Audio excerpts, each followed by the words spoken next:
Good morning students. पिछले video में हमने दयानंद सरस्वती के आर्थिक विचारों के बारे में, उनके आर्थिक चिंतन के बारे में अध्ययन किया था। उनका जो आर्थिक दर्शन था वो राष्ट्रीय और राजनीतिक विचारधारा से ही संबद्ध रहा था।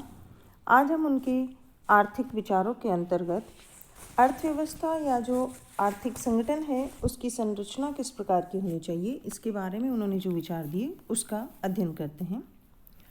उसमें हम देखते हैं कि उन्होंने लिखा है कि वर्ण व्यवस्था द्वारा अर्थव्यवस्था की संरचना होनी चाहिए।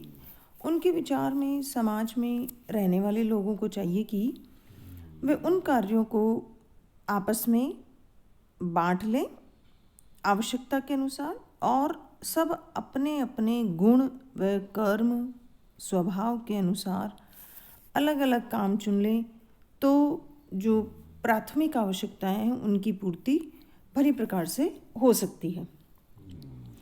फिर है कि उन्होंने कहा कि जो प्राथमिक और जो गौण आवश्यकताएं, प्राथमिक मतलब भोजन, कपड़ा, मकान, शिक्षा, चिकित्सा, ये जो उन्होंने प्राथमिक आवश्यकताएं बताई, और जो गौण आवश्यकताएं थी उनको पूरी करने का की जो व्यवस्था है, उनको पूरी करने का जो दायित्व है वो राज्य का है।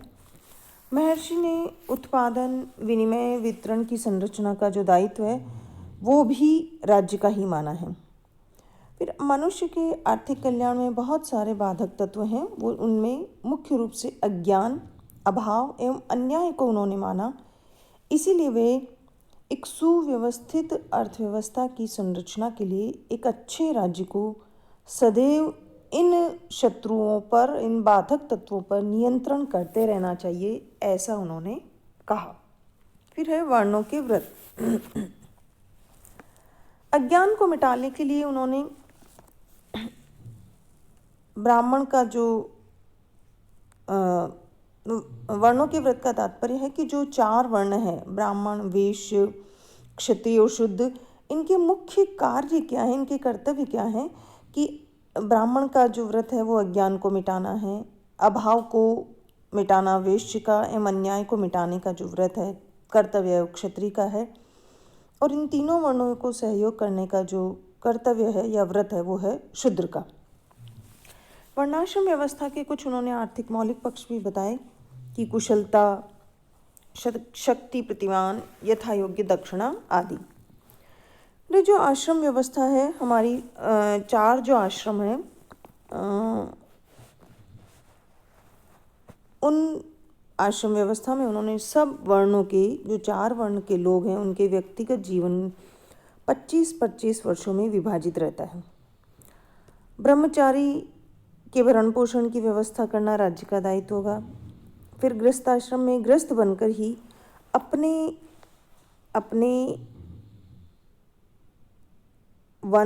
अपने धन संपत्ति कमाने का उनको अधिकार होगा। वानप्रस्थ में तप का जीवन व्यतीत करते हुए समाज की निःशुल्क सेवा करेगा व्यक्ति, और संन्यास में तो व्यक्ति को धन, स्थान या व्यक्ति विशेष से कोई मोह ममता ही पैदा नहीं होगी। अर्थात उन्होंने जो 4 आश्रम थे उनकी व्यवस्था का वर्णन किया। फिर महर्षि व्यक्तिगत संपत्ति पर जन्म के अनुसार अधिकार के घोर विरोधी थे। उनके अनुसार जो जन्म पर संपत्ति पर जो स्वामित्व है वो जन्म से न होकर गुण कर्म आदि के अनुसार होता है, और जो संपत्ति पर अधिकार है जो दिया जाता है वो जबरन नहीं किया जाता। संपत्ति या उत्पादन पर राज्य का भाग नियत होता है और उसका अनुपात भी राजा ही निर्धारित करता है। इस प्रकार उन्होंने संपत्ति का स्वामित्व कैसे होना चाहिए उससे संबंधित विचार प्रतिपादित किए। उत्पादन के साधनों पर राज्य का अधिकार है। जैसा बताया पहले भी कि राज्य की ओर से उत्पादन के जो साधन हैं वो वैश्य वर्ण को उपलब्ध कराए जाते हैं और वह उनको प्रयोग में ले सकता है, लेकिन वह उसको बेच नहीं सकता। वैश्य अपने धन के उत्पादन से साधन खरीद सकता है और उस उत्पादन पर वह सरकार को कर देकर उन साधनों का स्वामी भी बना रह सकता है। अर्थ पर धर्म का नियंत्रण, अर्थात महर्षि के अनुसार अर्थ वह है जो धर्म से उत्पन्न किया जाए। धर्म युक्त पुरुषार्थ से जो उत्पन्न धन होता है उन्हीं को वो वास्तविक धन मानते हैं, अर्थात वही वास्तविक धन माना जाए। विकेंद्रीकरण की व्यवस्था का भी पर भी वह जोर देते हैं, पर भी उन्होंने विकेंद्रीकरण व्यवस्था को लेकर भी उन्होंने जो अपने विचार प्रतिपादित किए, उन्होंने कहा कि ग्राम से लेकर जो संपूर्ण विश्व है उसमें विकेंद्रीकरण की व्यवस्था का विधान महर्षि ने किया, अर्थात जैसे गांव, फिर जनपद और फिर राष्ट्र। और समुचित शिक्षा व्यवस्था के बारे में भी उन्होंने बात कही। अर्थव्यवस्था की सफलता के लिए धार्मिक और चारित्रिक शिक्षा के साथ साथ व्यावसायिक शिक्षा को भी उन्होंने पाठ्यक्रम में शामिल किया और बताया, शिक्षा को अनिवार्य करने पर उन्होंने बल दिया। वो समानता की बात करते हैं, आधारभूत समानता, अर्थात सभी मनुष्य जो हैं वो गुण, योग्यता, श्रम, बुद्धि, स्वभाव, रुचि आदि में समान नहीं हो सकते। अतः साधनों के वितरण में भी समानता नहीं की जा सकती, पर जो सबकी प्राथमिक आवश्यकताएं हैं वो अवश्य पूर्ण होनी चाहिए। और जो सबसे महत्वपूर्ण बात है कि वे पुरुषार्थ को महत्व देते हैं, अर्थात वे भाग्य पर विश्वास न कर पुरुषार्थ को मानते हैं, क्योंकि संचित कर्म भी पुरुषार्थ से ही एकत्रित होते हैं। अतः संपत्ति प्राप्त करने में मुख्य जो भूमिका है वो पुरुषार्थ की रहती है, भाग्य की नहीं रहती। अर्थात उन्होंने आर्थिक संगठन की संरचना के लिए इन विभिन्न तत्वों पर विचार किया और इनसे संबंधित अपने विचार प्रतिपादित किए। अब हम देखते हैं कि जो वर्णाश्रम व्यवस्था है या जो उसकी मुख्य बातें उन्होंने क्या बताई। जैसा पहले भी बताया पिछले इसमें भी कि जो मनुष्य की मूलभूत आवश्यकताएं हैं उनको पूरा करने का दायित्व राजा का होता है। इसके साथ ही जो राजा का दायित्व है वह यह कि वह राज्य में पशुओं की वृद्धि करने के लिए स्वयं पशुपालन करे एवं प्रजा से भी पशुपालन करवाए। उन्होंने मनुष्य की 3 प्रमुख प्रवृत्तियों, परस्पर प्रेम करना, दान करने की भावना जागृत करना और धन को अधिक महत्व न देने की प्रवृत्ति, अर्थात ये जो 3 मूलभूत बातें हैं इनका विकास करने की बात कही। अर्थात इन 3 प्रवृत्तियों का विकास करना चाहिए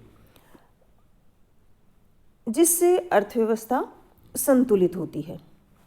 फिर उन्होंने भौतिकवाद और आध्यात्मिकवाद में समन्वय की बात कही।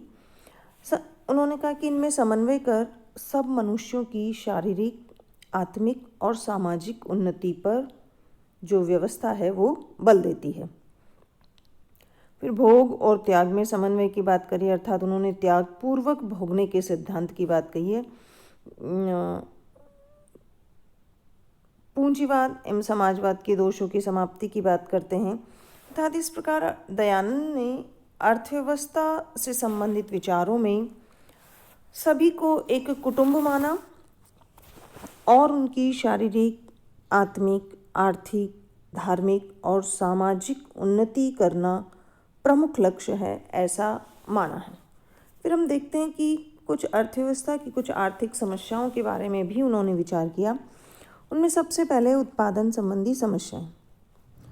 किसानों एवं खेतीहर मजदूरों का जो शोषण है वो प्राय व्यवस्था के दोष से उत्पन्न होता है और उनकी यह स्पष्ट धारणा थी कि कृषक वर्ग की उन्नति, किसानों की उन्नति के बिना किसी भी देश की आर्थिक स्थिति ठीक होना कठिन है।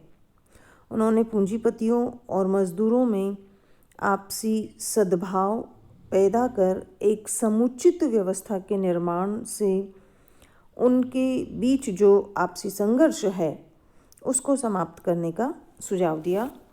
उन्होंने कहा कि राजा का कर्तव्य है कि वह भूमि के कटाव आदि की समस्या का हल ढूंढे, खेती करने के साधनों का अभाव नहीं होने दे, आलस्य, प्रमाद, अकर्मण्यता को वे औद्योगिक उत्पादन में बाधक मानते थे। इसके साथ ही वितरण की जो व्यवस्था है उसमें उन्होंने कहा कि जो वितरण है वो आवश्यकता एवं योग्यता अनुसार होना चाहिए और धर्मानुसार प्रेम पूर्वक यथा योग्य वस्तुएं सभी को प्राप्त होनी चाहिए। उन्होंने ये भी कहा कि जो उपभोग की विषमता है उसमें राजा का कर्तव्य है कि वह मनुष्यों के उपभोग को संतुलित रखे और उपभोग के क्षेत्र में जो भारी असमानता उत्पन्न हो उसको नहीं होने दे, अर्थात जो समानता है उसको बनाए रखने का प्रयास करे। फिर जनसंख्या का आधिक्य कि भारत की सबसे बड़ी आर्थिक समस्या है वह है जनसंख्या। तो उनका ये मानना था कि एक सप्तपदी की हुई युवती स्त्री ही जो है वो एक ही गर्भ धारण करे, अर्थात एक ही संतान उत्पन्न करे। फिर बेरोजगारी, अर्थात विश्व की एक जो बहुत बड़ी गंभीर आर्थिक समस्या है वो है बेरोजगारी में, क्योंकि जनसंख्या में वृद्धि है तो बेरोजगारी में भी वृद्धि होगी, क्योंकि आर्थिक साधन उसके अनुसार नहीं बढ़ पाते। तो उन्होंने शिक्षा पाठ्यक्रम में औद्योगिक शिक्षा को स्थान देने पर बल दिया, अर्थात व्यावसायिक शिक्षा पर उन्होंने बहुत जोर दिया था। के साथ ही जो आर्थिक विकास है उसमें बहुत सारे बाधक तत्व हैं, जैसे भाग्यवाद, धर्मभीरुता, सांप्रदायिकता, भिक्षावृत्ति, मोक्ष की प्रबल इच्छा, फलित ज्योतिष अर्थात ज्योतिष के अनुसार कार्य करना, शिक्षा में समानता, बाल विवाह, दहेज, जातीय संकीर्णता, जातिवाद अर्थात जातिवाद, भ्रष्टाचार, आर्थिक विषमता, विवाह, मृत्युभोज आदि पर अपव्यय, ये बहुत सारे ऐसे जो तत्व हैं ये आर्थिक विकास में बाधा उत्पन्न करते हैं।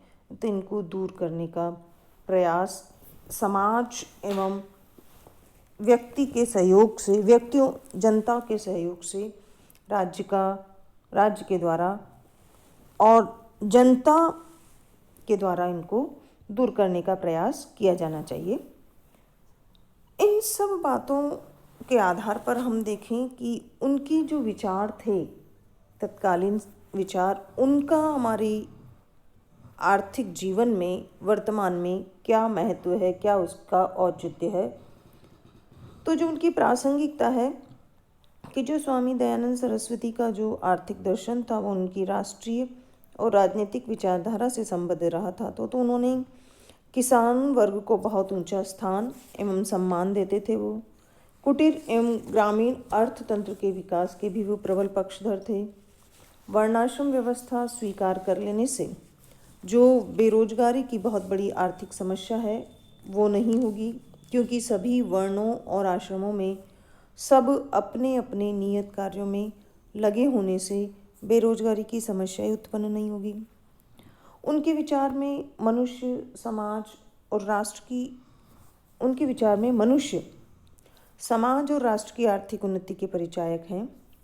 वेद उनकी दृष्टि में स्वतः प्रमाण और समस्त मानव जाति के लिए ईश्वर प्रदत्त ज्ञान है। इसीलिए उनका चिंतन समस्त मानव जाति और संपूर्ण विश्व के लिए था। उनके द्वारा जो विवेचित वर्णाश्रम पर आधारित धर्म युक्त अर्थव्यवस्था और उसका जो आर्थिक नियोजन है वो देश काल की अवस्था के अनुसार यदि क्रियान्वित करे तो जो आज वर्तमान में विश्व में रक्तपात, रक्त क्रांतियों और केवल भौतिकवाद पर आधारित जो अनेक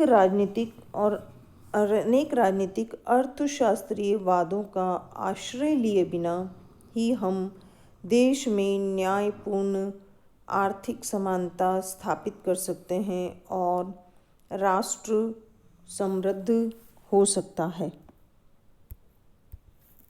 धन्यवाद।